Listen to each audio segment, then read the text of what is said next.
महोदय, हमारा प्रश्न है कि बिहार विद्यालय विशिष्ट शिक्षक नियमावली 2023 के कांडिका 8 के 8.1 विशिष्ट शिक्षकों को स्थानीय निकाय नियमावली 2020 के तहत पूर्ण वेतन संरक्षण देने का प्रावधान है और विभाग से इसका आंसर सकारात्मक आया है, लेकिन अभी तक ये काम हो नहीं पा रहा पूर्ण तरीके से। दूसरा हमारा प्रश्न है कि 8 वर्षों में जो कालबद्ध प्रोन्नति का स्कीम आया है उसका भी पूर्णतः लाभ नहीं मिल पा रहा है हमारे शिक्षकों को। हमारा ये मांग है सरकार से, माननीय महोदय, कि एक तो हमारे जो विशिष्ट शिक्षक हैं, बहुत सारे शिक्षक ऐसे हैं जो रिटायर होने वाले हैं, 1 साल 2 साल 3 साल, किसी का 4 साल बचा हुआ है, रिटायरमेंट के स्टेज पे आ गए हैं, उनको कोई लाभ नहीं मिल रहा है, ना ही उनको कोई पेंशन का लाभ मिल रहा है, ना ही उनको कोई मेडिकल का लाभ मिल रहा है, ना ही उनका कोई ग्रेचुटी का लाभ मिल रहा है। एनपीएस स्कीम में भी वो नहीं आ सकते हैं इसलिए कि समय कम बचा है। हमारा सरकार से मांग है कि उनको ऐसी स्थिति में लाया जाए ताकि उनके आने वाले समय में उनके परिवार का भरण पोषण हो सके। जब इतनी सारी लाभ उनको नहीं मिल रही है तो मैं सरकार से अनुरोध करूंगा कि उनकी पूर्व की सेवा का गणना कर प्रोन्नति का लाभ प्रदान किया जाए और उसके उपरांत जो है ग्रेचुटी, पेंशन या मेडिकल सुविधा जो अन्य शिक्षकों को प्रदान करने का नया स्कीम आया है तो उनको भी कोई ऐसा रास्ता निकाला जाए ताकि उनका भी आगे का जीवन सुगम हो।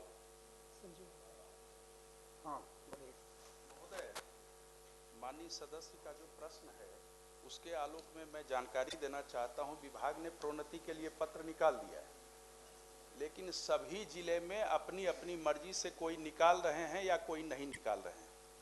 वेतन संरक्षण का प्रावधान भी अभी स्पष्टतः नहीं किया गया है, जिसके चलते आपको एक एसओपी बना करके भेजा जाना चाहिए। दूसरी बात, प्रोन्नति का उत्तर में विभाग ने स्वीकार किया है, माननीय मंत्री महोदय ने ये किया है, जो कि 8 वर्षों में प्रोन्नति दी जाएगी। लेकिन महोदय, जिनकी सेवा 16 वर्ष हो गई उनको तो अतिरिक्त आर्थिक लाभ देना चाहिए। विश्वविद्यालयों में अतिरिक्त वार्षिक वेतन वृद्धि दी जाती है, तो 8 वर्ष पर आपने प्रोन्नति दिया। कोई 16 साल से नौकरी कर रहे हैं, शिक्षण कार्य कर रहे हैं, और मुख्यमंत्री ने उनको एक बड़ा निर्णय लेकर के राज्यकर्मी का दर्जा दिया, विशिष्ट शिक्षक के रूप में, विद्यालय अध्यापक के रूप में। तो इस तरह का पत्र विभाग द्वारा एक जनरल निकलना चाहिए, जो माननीय सदस्य कह रहे हैं, ताकि प्रोन्नति का लाभ जल्द से जल्द मिले।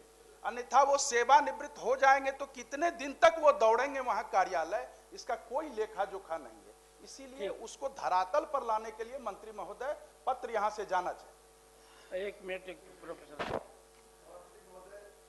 अब इस बिहार के जो हमारे नियोजित शिक्षक थे, या तो विद्यालय अध्यापक बन गए या विशिष्ट शिक्षक के रूप में सबों को राज्यकर्मी का दर्जा मिल गया। हम समझते हैं यह जो माननीय जीवन कुमार जी का प्रश्न है कि आम शिक्षकों को प्रोन्नति का लाभ मिले और इस राज्य के सभी सेवा संवर्ग के कर्मियों को पूरे सेवा काल में 3 प्रोन्नति का लाभ मिलता है। वह पद की प्रोन्नति नहीं है, बल्कि वह वित्तीय उन्नयन है 10, 20, 30। और इस पर बातें भी कई बार विभाग के अधिकारियों से भी हुई थी, और चूंकि इस राज्य के सभी कर्मियों को यह पूरे सेवा काल में 3 प्रोन्नति का लाभ मिलता है, तो अब इस बिहार के सारे शिक्षक हमारे राज्यकर्मी का दर्जा पा लिए हैं। तो जो इस राज्य के सभी कर्मियों के ऊपर प्रभावी है, वह 3 प्रोन्नति का लाभ पूरे सेवा काल में इन शिक्षकों को भी मिले। यह भी हम इस प्रश्न के माध्यम, इसका मूल आधार यही है प्रश्न। सभापति महोदय, इस संदर्भ में विभागीय बैठक भी हुई थी, मैं भी था, और चूंकि संख्या भी बहुत है, जो अभी करीब 2.5 लाख वैसे शिक्षक जो पंचायती राज व्यवस्था से होकर के सरकारी सेवक बने हैं, उनकी संख्या भी बहुत है और इस वजह से भी थोड़ा विलम्ब हो रहा है। लेकिन माननीय सदस्यों का ये चिंता कि उनको जो वित्तीय लाभ मिलना चाहिए वो हम लोग उसको देंगे। और साथ ही साथ वैसे विशिष्ट शिक्षकों को ये भी बताना चाहेंगे कि जो प्रधान शिक्षक, प्रधान अध्यापक की जो प्रोन्नति हो के भी सर्टेन परसेंटेज उसमें भी उनका क्लेम बनता है, वो भी हम लोग देंगे। उसमें वक्त ज़रूर लग रहा है, इसलिए कि संख्या बहुत अधिक है और उनका जो रिकॉर्ड एक गवर्नमेंट सर्वेंट का जिस तरीके से रिकॉर्ड का संधारण होता है, उस तरह से उनका रिकॉर्ड का संधारण नहीं है। इस वजह से समय समय पर दिक्कतें आती हैं। लेकिन हमारी मंशा यही है विभाग की भी कि हम लोग जो भी उनको देय होगा वित्तीय लाभ वो देंगे। उसमें विलम्ब जरूर हो रहा है, लेकिन उसको हम लोग देंगे यथाशीघ्र। से कि हमने कहा कि उनको कोई ग्रेचुइटी का लाभ नहीं मिलता है, क्योंकि हमारे माननीय मुख्यमंत्री जी भी यहीं पर हैं, उनको किसी भी प्रकार का पेंशन का लाभ नहीं है, कोई मेडिकल फैसिलिटी नहीं है। इसलिए सरकार से मांग है कि इस पर भी विचार किया जाए और उनको कुछ लाभ देने का सरकार कृपा करे। माननीय सदस्य डॉक्टर अजय कुमार सिंह।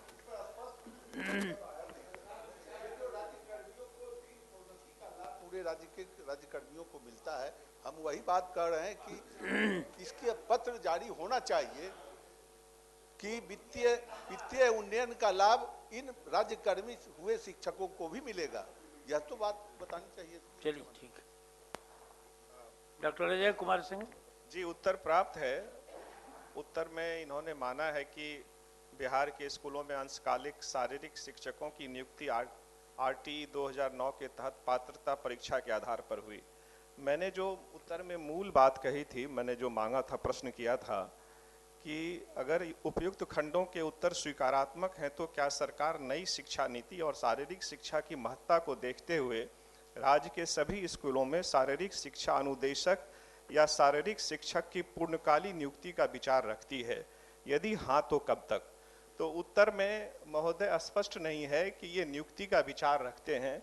इन्होंने उत्तर में लिखा है कि प्राथमिक विद्यालय से लेकर 10+2 विद्यालय तक शारीरिक शिक्षा शिक्षकों की नियुक्ति किया जाना है, जिसका मापदंड निर्धारित है। वर्ष 2022-23 से केंद्रीय माध्यमिक शिक्षा बोर्ड ने अपने नीतियों को राष्ट्रीय शिक्षा नीति 2020 और नई पाठ्यक्रम रूपरेखा जोड़ा गया है, और जिसमें शारीरिक और स्वास्थ्य शिक्षक पर जोर दिया गया है। इसमें विभाग के उत्तर में कहीं स्पष्ट नहीं कि ये नियुक्तियां कब तक होंगी या विभाग नियुक्ति करना चाहती है कि नहीं। तो माननीय मंत्री जी से मेरा अनुरोध होगा। सभापति महोदय, चाहे शारीरिक शिक्षक हों चाहे म्यूजिक टीचर हों, उन पर भी न्यू एजुकेशन पॉलिसी और में बहुत कहा गया है, लेकिन अभी व्यवस्था ये है तत्काल कि बहुत से ऐसे सब्जेक्ट्स हैं, मैथ्स, फिजिक्स इत्यादि, जिसमें उपयुक्त और उस लायक टीचर्स कम मिले हैं। तो TRE 4 वगैरह में हम लोग जो पठन पाठन की व्यवस्था है उसको सुचारू रूप से चलने दें, और अगले फेज़ में जब हम लोग इसको करेंगे तो अभी तत्काल जो सब्जेक्ट वाइज हम लोग जो टीचर्स की कमी है उस पर ज़्यादा विशेष ध्यान दे रहे हैं। ऐसी नहीं कि हमारी कोई नियत नहीं है, ना नीति है कि हम लोग नहीं लेंगे, लेकिन आवश्यकता अनुसार जब ये रिक्तियाँ पूरी हो जाएंगी और ये आवश्यकताएँ पूरी हो जाएंगी तब उस पर हम लोग निश्चित रूप से विचार करेंगे। ये हम लोग के संज्ञान में है। म्यूज़िक टीचर्स की भी कमी है जो शारीरिक शिक्षकों के अलावे। सभापति महोदय, ये बड़ा महत्वपूर्ण विषय है शारीरिक शिक्षा, तो इसको अन्य विषयों से कमजोर करके आंकना हमें लगता है कि बच्चों के लिए उपयुक्त नहीं होगा, और इस पर माननीय मंत्री जी इसको संज्ञान में लेते हुए प्राथमिकता के आधार पर इसको रखें। ठीक। माननीय सदस्य श्री महेश्वर सिंह संजीव कुमार से पूछ ऑथराइज किया। महोदय उत्तर आया है। हाँ, लिख के दिया महोदय, लिख करके दिए होंगे, इसीलिए आसन से कहा जा रहा है। महोदय उत्तर आ चुका है, और उत्तर में खंड क में सही कहा गया है कि उन पर संचयी प्रभाव के बिना एक वेतन वृद्धि अवरुद्ध की गई है। लेकिन खंड 2 का जो उत्तर है ये भ्रामक है, ये अस्पष्ट है। इसमें असूली के लिए कहा गया है, रिकवरी एक्ट भी होता है। अगर लोक धन का दुरुपयोग हुआ, कोई वित्तीय अनियमितता हुई, तो उसकी रिकवरी के लिए विभाग ने क्या किया, ये तो आना चाहिए मंत्री महोदय। सभापति महोदय, उसमें जिक्र नहीं है, लेकिन ये प्रक्रिया है, इसको हम लोग सुनिश्चित करा लेंगे, वो रिकवरी होगी। ठीक। माननीय सदस्य श्री अशोक कुमार। महोदय, जवाब मिला है, संतोषजनक नहीं है महोदय। बोलिए, पूछिए, प्रश्न पूछिए। महोदय, जो जवाब मिला है कि अनुपात के हिसाब से शिक्षक का नियुक्ति किया गया विद्यालय में, उत्कर्मिक मध्य विद्यालय सहजपुरा नारदीगंज में महोदय, जो मानक के हिसाब से जो शिक्षक प्राप्त है ना, मंत्री जी ने स्वीकार भी किया है और उसको नकार भी दिया। सभापति महोदय, पहले स्वीकार किए हैं तब नकारे हैं। एक शिक्षक जो अब रिटायरमेंट के वर्ष पर है, 1 साल से भी कम सेवानिवृत्ति में उसका समय बचा, वह रामबाग डाइट में वह व्याख्याता है। उनकी पत्नी सीतामढ़ी में पदस्थापित है। उसने यही मांग किया है कि चूंकि 1 साल से कम मेरे रिटायरमेंट में है तो पति पत्नी के आधार पर मेरा स्थानांतरण सीतामढ़ी डाइट में कर दिया जाए। ये सरकार का नियम भी है। और अगर पद नहीं है मंत्री महोदय तो 1 साल से कम है, उनको डिप्रेशन में कर दीजिए। आपने जो अपनी बात रखी, माननीय महोदय ने जो अपनी बात रखी, इस पर हम पुनः विचार कर लेंगे और कोशिश करेंगे कि उसको कर दें। ठीक ठीक। माननीय सदस्य श्री नीरज कुमार। उत्तर में कहना है, उसमें कहना है, ये उत्तर आया है कि बिहार उच्च माध्यमिक विद्यालय प्राध्यापक नियुक्ति स्थानांतरण अनुशासनिक कार्रवाई एवं सेवा शर्त नियमावली 2021 के तहत नियुक्त प्राध्यापकों की नियुक्ति बिहार लोक सेवा के विज्ञापन के माध्यम से उत्क्रमित या नवस्थापित माध्यमिक विद्यालयों में सॉफ्टवेयर के माध्यम से आवंटित किया गया है। मेरा ये कहना है कि इसमें बहुत सारी चीज़ जो विभाग के द्वारा बताया गया था वैसा नहीं हुआ है। उसमें ये लिखा गया है कि 896 जो प्राध्यापक थे उनके अभ्यर्थियों को मेरिट कम चॉइस के आधार पर प्रमंडल का आवंटन सॉफ्टवेयर से किया गया है। लेकिन मेरा ये कहना है कि उनका जो मेरिट कम चॉइस के आधार पर जिस तरीके से करना था, जो विभाग ने बतलाया था, उस आधार पर मेरिट कम चॉइस के आधार पर नहीं हुआ है। इसके कई उदाहरण हैं और उसमें ये विभाग द्वारा वक्तव्य आया है कि जिन अभ्यर्थियों के विकल्प के रूप में प्रमंडल आवंटित नहीं हो सका, उन्हें रैंडमाइजेशन के माध्यम से प्रमंडल आवंटन किया गया और किया गया। उसमें यह कहा गया है कि आवंटित जिला के सभी अभ्यर्थियों से जिनका नहीं हुआ, ई शिक्षा कोष के माध्यम से 5-5 प्रखंडों का विकल्प मांगा गया और प्राध्यापक अभ्यर्थियों द्वारा प्रखंडों के विकल्प प्राप्त होने पर मेरिट कम चॉइस के अनुरूप उन्हें विद्यालय का आवंटन किया जाएगा। मेरा उसमें माननीय मंत्री से कहना है महोदय आपके माध्यम से कि जी माननीय मंत्री जी बोलिए। क्या उत्तर तो दे ही दिए? महोदय सर, वो भी शिक्षक ही हैं तब प्रधानाध्यापक हैं, उनके लिए भी स्थानांतरण की नीति में वही बनाया जाए, वही प्रावधान किया जाए जो शिक्षकों के लिए आपने किया है। उसमें भी लेट हो रहा है, उसमें भी पारस्परिक स्थानांतरण का होना चाहिए। साथ ही साथ जो राजकीयकृत है, राजकीय विद्यालय है, उसमें भी होना चाहिए।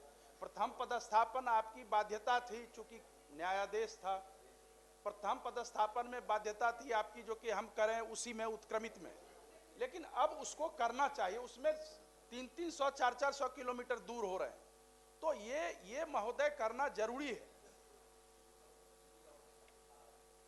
महोदय, एक उसमें थोड़ी अभी उससे सहमत होंगे कि जो स्कूलों की संख्या है, जो प्रधान अध्यापक प्रधान शिक्षकों की, वो कम है बजाते इसके कि इतनी संख्या में एक स्कूल में रहते हैं, तो आप उसमें हर जितने संतुष्ट, जितना आप सेटिस्फैक्शन लेवल जितना आप शिक्षकों का कर पाएंगे, उतना सेटिस्फैक्शन लेवल आप प्रधान अध्यापक और प्रधान शिक्षक का नहीं कर पाएंगे, क्योंकि जितनी संख्या है और उसमें करके, और उसमें हम लोग यथासंभव कोशिश करेंगे कि जैसे कि शिक्षकों का हम लोगों ने जो समझा है, जैसे कि शिक्षकों का जो ट्रांसफ़र हुआ करीब 70% उसमें सेटिस्फैक्शन लेवल है। तो इसमें भी ये देख करके हम लोग कोशिश करेंगे कि यथासंभव एडजस्ट करें, लेकिन 100% सेटिस्फैक्शन लेवल हो जाए शिक्षकों का या प्रधान शिक्षकों का, प्रधान अध्यापकों का, ये मुश्किल है, लेकिन हम लोग सहानुभूति पूर्वक करेंगे। महोदय 100% की बात नहीं है, 100% की बात नहीं है। बात यह है, अगर गुणवत्तापूर्ण शिक्षा देना चाहते हैं तो शिक्षकों को, प्रधान शिक्षकों को, प्रधान अध्यापकों को अगर पद है तो वहां क्या दिक्कत है? आप पारस्परिक स्थानांतरण का भी पोर्टल खोलिए। माननीय मंत्री ने कहा कि आगे विचार करेंगे। सर, विचार करते करते तो समय बीतता जा रहा है। अब पति पत्नी दूर है महोदय, कोई दिव्यांग है, कोई कैंसर से पीड़ित है, किन्हीं के आश्रित। महोदय, की बातें हैं महोदय। ये सदन को बताना चाहेंगे कि सबसे पहले जो लोग असाध्य रोग से पीड़ित थे, उनका टॉप प्रायोरिटी पर उनका हुआ था, अब सेकंड राउंड होगा। आप ये बताएं, आप कैसे कह रहे हैं कि असाध्य रोग वालों का सबसे प्रथम में हमने खुद साइन करके किया था, जिसमें 300 जो प्रदान। अभी मेरी बात सुने, आप दूसरे को बोलने का मौका दें। आपने अपनी बातों को रखा, हमारी बात को कृपया सुन लें। तो उनके लिए पहले तो आप अधिसूचना जारी करेंगे, निर्णय लेंगे कि हम इनके स्थानांतरण करेंगे? पुस्तकालय अध्यक्ष का स्थानांतरण आप रोके हुए हैं, शिक्षा कोष के पोर्टल पर उसका प्रावधान नहीं किए। तो पहले तो विभाग को इस पर निर्णय लेना होगा, और जो गिरवांश आपने इस शिक्षा कोष पर लिया है उसको भी आप बंद किए हुए। इस पर विचार होना चाहिए गंभीरता पूर्वक। कर भी रही है विभाग, लेकिन अभी भी मंत्री महोदय कह रहे हैं, मैं दावे के साथ कहता हूं, कैंसर से पति पत्नी जो स्पाउस ग्राउंड होता है उसमें भी दूर दूर हैं, उनके आश्रित हैं, बहुत सारी समस्याएं हैं। माननीय मंत्री जी ने तो कहा है। अध्यक्ष सभापति महोदय, सबसे पहले अगर विभाग में किसी का ट्रांसफर हुआ जो 300 से ज़्यादा संख्या है, वो असाध्य रोग के लोग थे। दूसरा लिस्ट भी असाध्य रोग का करीब करीब बन गया है, उसको हम लोग शीघ्र कर देंगे। सबसे पहले उन्हीं की प्राथमिकता रहेगी और उसको कर देंगे। जहाँ तक प्रधान अध्यापक और प्रधान शिक्षक का है, हम लोग इस महीने में और जो भी है उसको यथाशीघ्र हम लोग टेकअप करेंगे। लेकिन पूर्व में भी किया गया है, ऐसी बात नहीं है कि म्यूचुअल ट्रांसफ़र नहीं हुए हैं, ऐसी बात नहीं है कि उनकी मांगों को यथासंभव मांगा गया है। हम लोग सहानुभूति पूर्वक हम लोग इस बात को समझते हैं कि यथासंभव उनकी कठिनाइयों को देख करके कठिनाइयों का निराकरण किया जाए। लेकिन जैसे हमने पूर्व में कहा कि 100% सेटिस्फैक्शन लेवल नहीं हो सकता है किसी भी ट्रांसफ़र नीति का। धन्यवाद। बस महोदय, सबसे बड़ी बात यह है महोदय, जिला पदाधिकारी को जिला के अंदर स्थानांतरण के लिए पत्र निकाला गया, आज तक कहीं नहीं हुआ स्थानांतरण। वो भी रो रहे हैं, जिले के अंदर भी जाने वाले रो रहे हैं, जिले के बाहर जाने वाले भी रो रहे हैं। अगर पारस्परिक स्थानांतरण का पोर्टल खोल दिया जाता है, यही विभाग है जिन्होंने 23,000 लगभग स्थानांतरण किया, पारस्परिक स्थानांतरण, तो वो अगर खुला रहेगा तो बहुत लोग बहुत हद तक चले जाएंगे जो सेटिस्फेक्शन की बात कह रहे हैं। माननीय मंत्री जी ने कहा है कि इस पर विचार करेंगे। लाइब्रेरियन के लिए कुछ नहीं, हेडमास्टर के लिए कुछ नहीं, लाइब्रेरियन के लिए कुछ नहीं महोदय। कुछ नहीं का बात नहीं है, अगर आप चाहेंगे कि कल हो जाए तो संभव है। यहाँ लाखों जी, आप पहले बात सुनने के भी आदी होइए, प्लीज लिसन टू अदर्स। जब हमने आप दूसरे को भी बोलने का मौका दें, आप माननीय आपने अपनी बातों का रखा, दूसरे की भी बातों को सुनने का संयम रखिए। माननीय सदस्य आपने इस शिक्षा कोष पर पोर्टल एक एक आपने गिरवांश, माननीय मंत्री खड़े हैं तो पोर्टल पर गिरवांश डाला गया, ठीक है। पूरे बिहार। अब माननीय सदस्य श्री नीरज कुमार द्वारा उत्तर प्राप्त हुआ है, समान कार्य समान वेतन की चर्चा कर दी गई है, जबकि मैं समान कार्य समान वेतन की मांग नहीं कर रहा हूं। मैं तो कह रहा हूं जो कि जब सरकार ने राज्य कर्मी बनाया तो राज्य कर्मियों के समान सारी सुविधाएं दी, लेकिन वेतन बनावटी दे दिया, कृत्रिम वेतन दे दिया। और आज कुछ देर पहले आप भी महोदय देख रहे होंगे बैठ करके वेतन संरक्षण, वेतन विसंगति, वेतन निर्धारण आदि की बात चल रही है। और अभी स्थिति ये है, जब तक इनको राज्य कर्मियों के समान जो फिटमेंट मैट्रिक्स होता है उसमें नहीं डाला जाएगा, आज 8वें वेतनमान की सुगबुगाहट हो रही है लागू करने की, और 7वां वेतनमान भी इन शिक्षकों को नहीं मिल रहा है। समान कार्य समान वेतन अलग चीज है।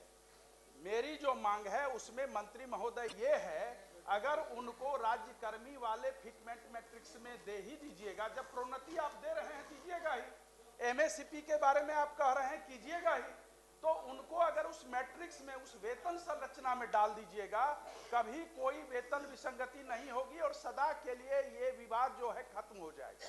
और ये विभाग अगर करेगी तो मुझे लगता है गुणवत्तापूर्ण शिक्षा कायम करने में बिहार देश के सबसे अव्वल राज्य में गिना जाएगा। अभी यही कमी है कि शिक्षक गुणवत्तापूर्ण शिक्षा नहीं दे पा रहे हैं। माननीय मंत्री, पढ़े लिखे की बात हो रही है, सुनील बाबू थोड़ा सा अनुसरण कीजिए। माननीय सभापति महोदय, जिन्होंने बात की है उस पर हम लोग विचार कर लेंगे, और इस पर निश्चित रूप से अभी तक माननीय सदस्य को हम बताना चाहेंगे कि विशिष्ट शिक्षकों का भी जो वेतन विसंगति था, लाखों में संख्या थी, उसको भी हम लोगों ने दूर किया है। ऐसी बात नहीं है, हो इस तरह के इसको सहानुभूतिपूर्वक देखते हुए कि इसमें फाइनेंस का क्या व्यू है, उसको हम लोग देख कर निर्णय लेंगे। ठीक। महोदय विसंगति